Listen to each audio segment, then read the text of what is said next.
Hey, welcome to TYT Sports RotoWire. I'm Heather Ankeny. Jayar joining us again, familiar face here at the TYT Network. Liss, rotowire.com. This is our Beating the Book segment where we have a tie now between you and Ben. What happened this week? It's ugly. I went 2-3. It's going to happen. There's probably going to be a 1-4, and God forbid an 0-5. I hope it's just a 1-4. I hope there's no 0-5s this year. It was my own fault. I mean, I'm going to complain about this, that the Titans were up 28-3 and laying 1.5, and they not only didn't cover that. I'm glad they lost, because screw them. Once you don't cover for me, I hope you lose. I hope you have to cut your kicker or whatever. But the thing about it is, it was my own fault because I bet on Ken Wisenpunt, and I said that, right? I mean, it's just like, dude, you're up 28-3. You got to close this thing out. You're at home. I mean, come on. So that was bad. The Saints, you were right. They shouldn't have been laying that much. Maybe they're not that good. The auto back at home, that rule had to hit its limit. It just did. Oh.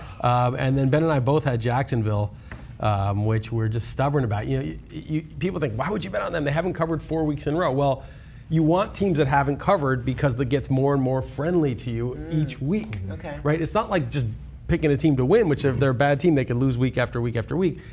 Picking a team to cover, the market keeps adjusting to their losses. You kind of want to go against teams that have covered 4 weeks in a row and with teams that haven't, because the teams that haven't are going to be, obviously undervalued because nobody wants to touch them. And so Vegas doesn't want people just coming in and fading them every week. They want that team to win, so they're going to make the line big enough. So, all right. That said, that was, Ben also had the Jaguars. We both had them 2 weeks in a row. We both lost both.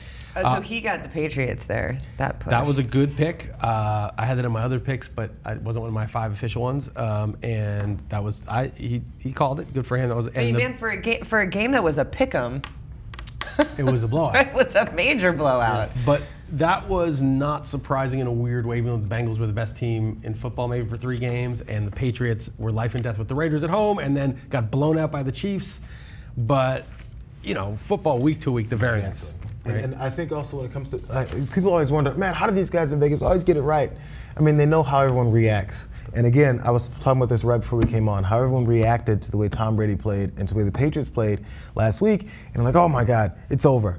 So everyone was panicking, and they're gonna think, oh, and then they're playing the Bengals. It's easy. And they know it's gonna be the easiest way to come in. And that's right. And it's almost like I was nervous betting the Patriots too, because I was like, God, they really look bad. But even when you're nervous, that's when it's a good bet. When even you're nervous, because you know that it's it's like, you know that everybody's thinking what you're thinking. So do the opposit, okay? It just makes watching football really, really difficult, though.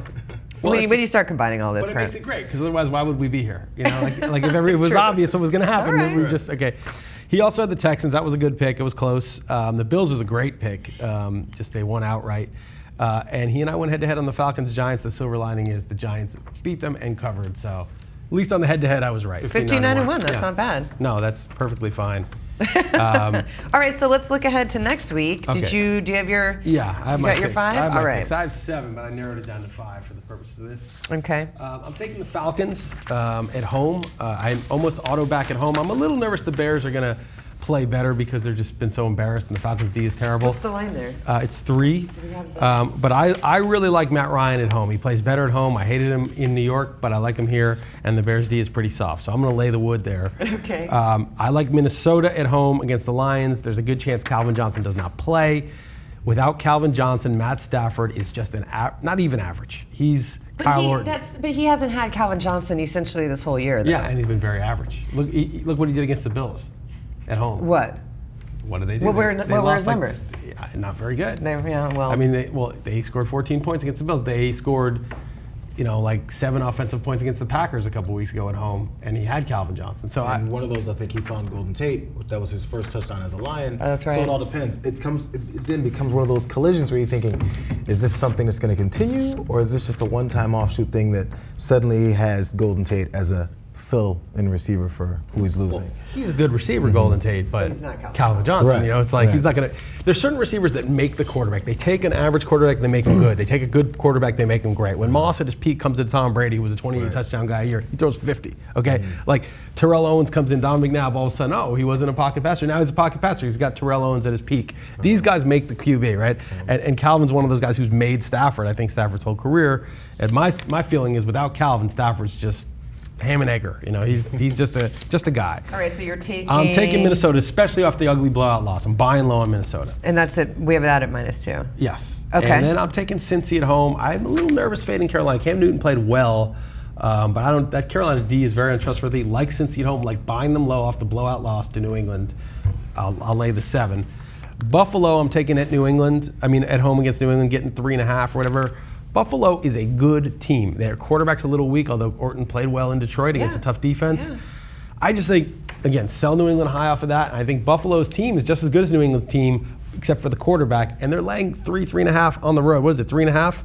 What do we have? It's ours is 3. Still taking Buffalo. Okay. And my last one is going to be Seattle. At home, they're almost auto back at home, and even though Dallas has played well and people are starting to believe, 8.5. yeah, it's a big line. Yeah. I just think Seattle's just too nasty, and they're gonna beat them up. So I did not think Seattle was that nasty until last night. Man, well, I mean their that offense score is great. in no way reflected how good Seattle looked. I thought. I mean, at the end, I guess it did, but like by halftime, I was like, this should be a 21-28 nothing game. well, it's the NFL. There's a million penalties. But anyway, yeah, I think at home they're gonna be too tough for Dallas. They're nasty. All right, what did Ben send his picks in over there, Jayar? He did. What do you got? I might as well go ahead and fill and see what he's got. Okay. So of course, I mean, as you guys sit on the Rams guy, but he's his first pick. He's taking the Rams. They're getting 3.5. They're playing on Monday night, as I mentioned earlier, against the 49ers at home. The Rams are at home, at least in the dome. See if they can pull something off. Again, there's such the inconsistency of the 49ers. And maybe they're starting to look, starting to come around now and look like the 49ers that we're used to. So it's kind of like, I feel like a teetering week for the 49ers to show what they can have. And then maybe the Rams have another chance to, again, have a second half comeback to not win. Like they've been doing. They covered. Yes, yeah, they come. Eagles, they have 34-7. Exactly. They cover a 7-point spread. It's amazing. No, they come back. They're there just to ruin people's lives, and I think Ben has keyed in on that. Secondly, the Dolphins. He has the Dolphins. They're also given 3.5. And the Dolphins, we have them playing Green Bay at home. They're at home on Sunday.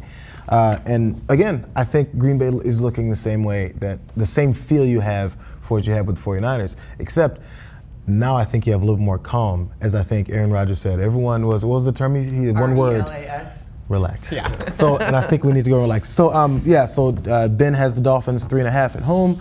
The Colts playing on Thursday night. They are given 2.5 to Houston. They're on the road though. So Indy's given 2.5. That's another team I think can explode. I don't want to chime in for my own opinion, but he's taking them. But again, I think they're going to settle into the season a little bit more.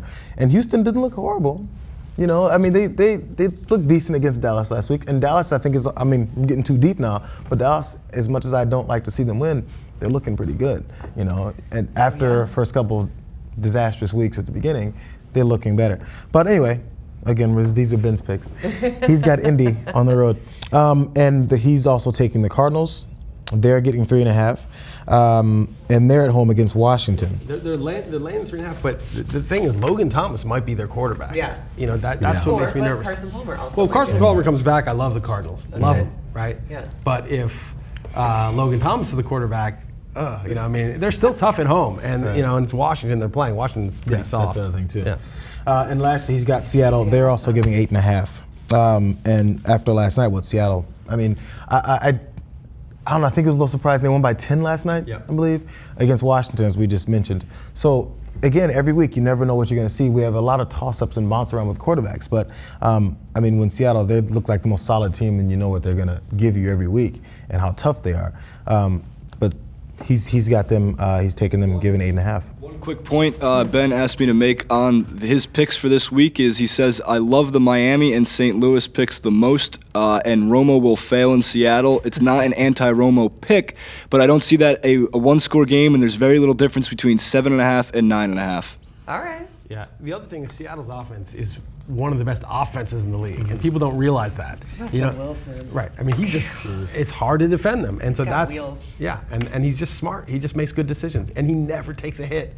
God, that was unbelievable. I'm just last like, night. I have him in the league and I like him, but I'm like, God, if you're rooting against him, gotta pop that guy. I mean, he's running around all over your defense, and he slides, and nobody touches him. And how did that happen? I mean, how did RG3 should watch tape of Russell Wilson because of sliding, but he was a baseball player. But so what? Just learn how to he just knows what to do. It's just. And you know what? Similar, you talk about baseball players. Also, Kaepernick was a baseball player. Yeah.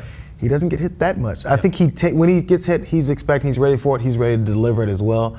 Russ Wilson he doesn't want to deal with any of that.